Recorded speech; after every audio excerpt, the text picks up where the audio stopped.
it. But whoever got that first stock, it matters so much in this matchup. And although Sinji has gotten better at mounting comebacks, Ralphie seems to be really good at, once he gets that lead, just locks down when he needs to in order to make sure that he keeps it. After a very tense Game 3 less stock situation, Sinji now running right into Ralphie. And with Game 1 being on Smashville, it's going to be a very much stress test against Sinji, because if he can mount up against one of his, honestly, worst fated foes possible, while he did manage to fend off against Ralphie well this quarter, typically speaking, Ralphie kind of plays with his food with this man. Oh yeah, and I mean, one of the things you saw about this matchup, Cloud gets limited. All the time, every time. Because Sinji always has to go for these setups. And taking the time to go for these setups means that Ralphie has the same, basically, temporal opportunity to charge his limit. Meaning that he can also burn limit for free, kind of, you know? He can take those risks, knowing that Sinji has to spend, basically to make any play work, he has to spend time to make it. And while this matchup does typically go into Ralphie's favor, just in part to the fact that Cloud's kit allows him to take advantage of the strengths of Pac-Man, we're seeing a bit of a, all right, yo, who needs Tex? Who needs SDI? You got your trampoline coming in for you. It's a savior, man. One way or the other, though, Sinji is staying in the lead right now, but a very dangerous lead at that, as Ralphie still holds on to that limit.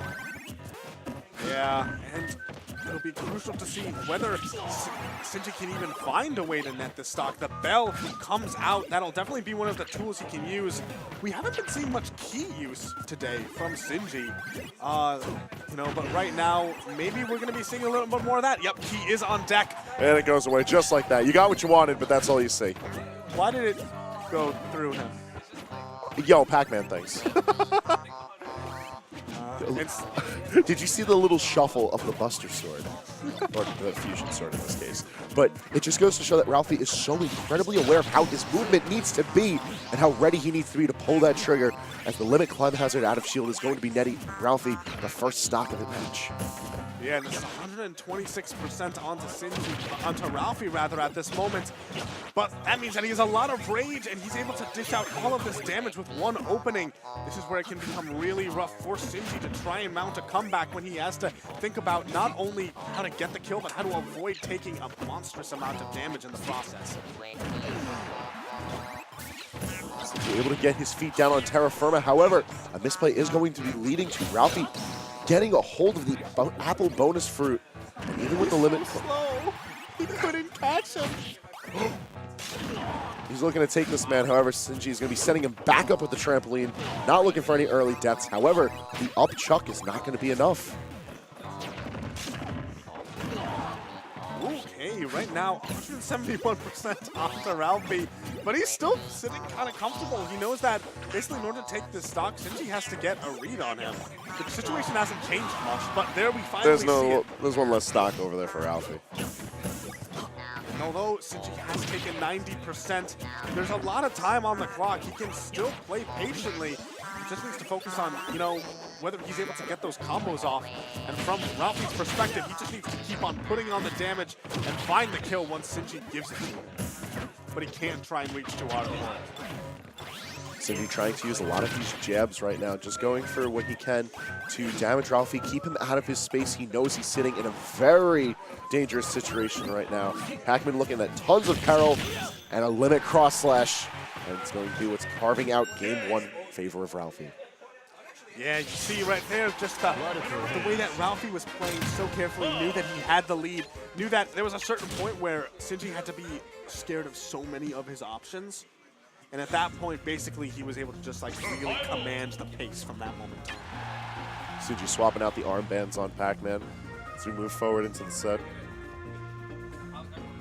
Color counterpicks exist. I was going to say, color counterpicks exist. They exist here at Xeno. That's definitely a placebo, but it's a placebo that works. There are very few characters in this game that have like top tier skins. Although one of them is White Game & Watch. As decided, because you can't see when the air goes. Anyway, moving on. All right, you got it, man. I actually got no words for that one. But Town and City. You know what I got no words for? Ralphie has limit, basically, already. There it is. but he's going to have to use it right away, as some excellent off-stage play from Sinji is forcing a very early usage of that limit. That is actually one of the things about Cloud in general. Like, oftentimes in the Cloud Ditto, Clouds will actually not go all the way, charge limit all the way at the beginning, because they know that chances are they're going to get knocked off the stage and not really, they're going to have to burn it. So, right now, Sinji really punishing Ralphie, 96% on him, only 16 in turn. Right now, he can sort of finally play this patient game, but he can't get too comfortable because one hit from Ralphie leads to so much damage. A very interesting use from Ralphie, utilizing the Bell bonus fruit so he can try and just stun Sinji, get him off the stage, further build up this percentage to get this lead away from Sinji, as with that limit charged up, assuming that Ralphie doesn't have to force its usage, he's able to make use of the other qualities of having limit that allow Cloud so much pressure onto Pac-Man. The fact that he has a little bit less gravity, has a little bit better aerial momentum, all of those features allow him to chase and pressure Pac-Man a lot easier. Yeah, like you see how once, but he goes really deep for that and loses it. But at that point, once Ralphie got the limit, he was just able to have the speed that he basically put on all of this percent, actually taking the stock with a perfectly spaced forward tilt.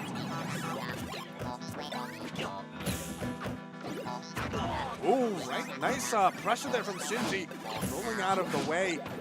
But right now, it needs to be a lot more than just light pressure if he wants to take this stock. He's going to have to go for some really hard punishes. As right now, that's what happens when you go too deep against a player like Ralphie. He will absolutely retaliate with all he has. And he's coming back to the stage with 147% built up. He's not able to chase Sinji. He's getting very, very greedy, and he's going to be punished for his efforts. That's honestly uncharacteristic of Ralphie. You know, earlier in the set, we see him get a bell, and he punishes with the safe dash attack. All of a sudden, he goes there for this extremely hard read that, although would have paid off very well, ended up costing him the stock to the point where now he doesn't have that nice stock lead to sort of fall back on. A little bit of cross slash just to pressure the shield, but it's all going to be for naught, as a grab is going to be putting Ralphie in a bit of a bad situation. However, plenty of percentage built up onto Sinji. Limited hand. Sinji's going to have to make some magic out of this combo. And he's going to do it, but he's not going to be able to get the kill. He is going to be evening up this percentage. And he is going to be scooping us right into game 3. Sinji took him all over the place. That was from beginning to end, just mopping him. You ever Sinji wonder why was such gone. a talented player sticks with a character who's so egregiously subpar in competitive play? It's plays like that. It's having a kit like that that allows you to completely blow up your opponent. That was exciting. That's good. I like that. That was exciting. I like that. Let me see more. What this means also, if you think about it, Ralphie went for that one really risky play with a down air, and that really cost him. Because all that basically gave Sinji the opportunity to make that huge comeback. I think we're going to see even less of those sort of risky plays this time around, which could work out better for him, but also might give some extra breathing room to Sinji. One way or another, it's greedy plays like those, very uncharacteristic of Ralphie's play, that ultimately gave Sinji that game 2. So we'll see if anyone's able to take it out here into game 3. We're looking back on Smashville. And the cloud pressure is going to be beginning, but Sinji can find himself right back on the base platform very easily. Limit once again, though, on deck. Sinji has had to work so hard for that last game. You saw him. He's going to have to put in basically the same amount of work this time. You know, this matchup is very difficult on paper, and Ralphie definitely abuses the weaknesses that Pac-Man has in his gameplay. But as it stands at the moment, Sinji keeping it pretty even, while he's just playing too evasive for Ralphie to catch right now. Both of these players are looking to play a lot more patient, a lot more responsive at that. They're really not looking to overextend. Both have been punished on such features throughout this set. We've seen that Sinji trying to approach without having any setup leads to him just getting exploited by Cloud's kit. And Ralphie making a couple of questionable decisions allows Sinji to maximize the damage output and stock taking potential out of his kit. Right now, the trades between percentage are going to be minimal. It's going to be very slow bound here in game 3. Yeah, Ralphie definitely learning his lesson from that last game. And Sinji hasn't really gotten any of those huge damage plays, although he has Galaxian in hand right now. that still did a ton of damage.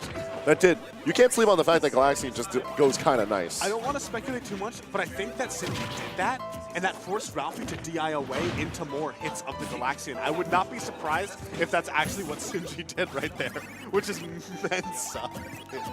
That's Mensa F, my guy, but I don't know whether or not it's intentional or not. Still leaves us in a position where Sinji is still pressing his advantage onto Ralphie.